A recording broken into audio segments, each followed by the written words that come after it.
बिस्मिल्लाहिर्रहमानिर्रहीम। अस्सलाम वालेकुम डियर व्यूवर्स, कैसे हैं आप? उम्मीद करती हूँ आप ठीक होंगे। अभी आज मैं जिस मौजू पर बात करने जा रही हूँ वो है ये टीन एज के बच्चों के जो चेहरे के ऊपर एक्ने वगैरह आ जाती है उसके लिए।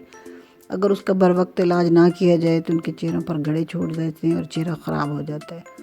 चेहरा ही तो खूबसूरती की अलामत होती है, जो बहुत ज़रूरी है उसको खूबसूरत रखना और खूबसूरत रहना भी चाहिए। तो उसके लिए सबसे एक छोटा सा नुस्खा बता रही हूँ, छोटा सा, बहुत ही छोटा सा, कि या तो ताज़ा नीम के 3 पत्ते डेली खा लिए जाएं, उससे उनकी नज़र भी ठीक रहेगी और उनका चेहरा भी ठीक रहेगा।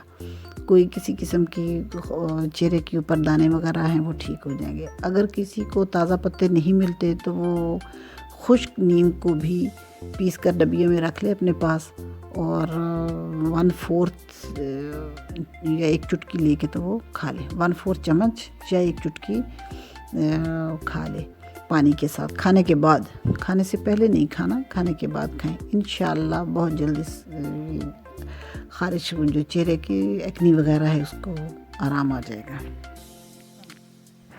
वीडियो पसंद आए तो सब्सक्राइब कीजिएगा। अल्लाह हाफिज़।